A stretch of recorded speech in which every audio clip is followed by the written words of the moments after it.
Welcome to the last video in Section 6, Interpreting Circle Graphs.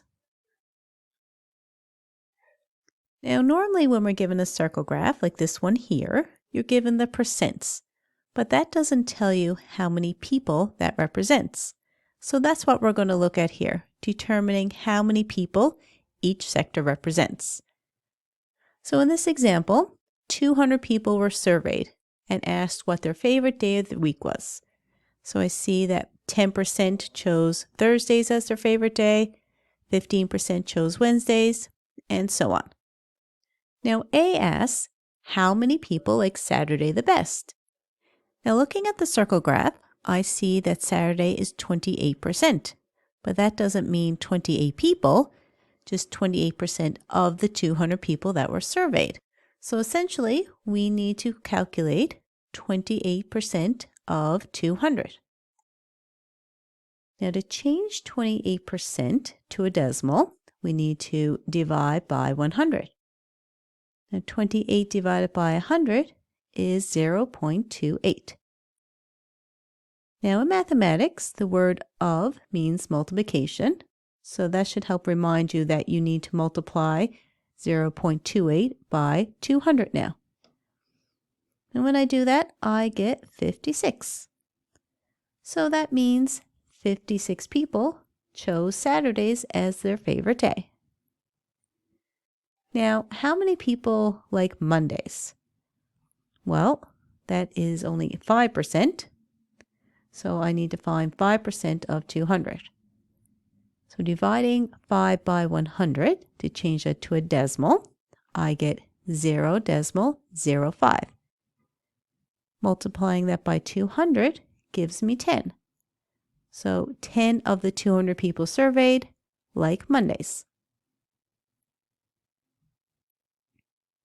Now in this example, it says a survey of 150 people was conducted to determine in which season they were born. So we have winter, spring, summer, and fall. Using the circle graph, determine how many were born during each season. So let's start with winter. So looking at the legend, I see that winter is blue, which is 24%. So I'll start by changing 24% to a decimal by dividing by 100. So that is 0.24.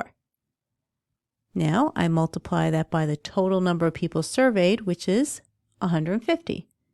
So that means that 36 people were born in winter. Now for spring, that is orange. That's 20%. So changing that to a decimal, I get 0.20 or simply 0.2. Now multiplying that by 150, I get that 30 people were born in spring. Now for summer, that's 29%. So 29% as a decimal is 0.29.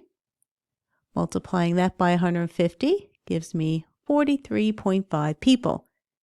Now we know we can't have that, so we're going to have to round. Let's make that 44 people. Now lastly, we have fall. That is 27%, which is 0.27 as a decimal. Multiplying that by 150 gives us 40.5. So I'm going to round that to 41 people. Now, when you do this, you should always check your answer. You can add up how many people you calculate to see if that equals 150. So let's do that. Now, when I add up 41 and 36 and 30 and 44, I get 151 people, not 150 like I'm supposed to. But that happens sometimes when you're rounding. You just need to adjust your numbers to make sure that they do add up to 150. Now, when we calculate the number of people born in winter and spring, there was no rounding there, so they're fine. Let's look at summer and fall. These are the two I rounded. So summer I rounded to 44, and fall I rounded to 41. So I need to change one of those to make sure it adds up to 150 people. So instead of rounding 40.5 up to 41, I'm going to change that to 40. So now you can complete the activities in this section before moving on.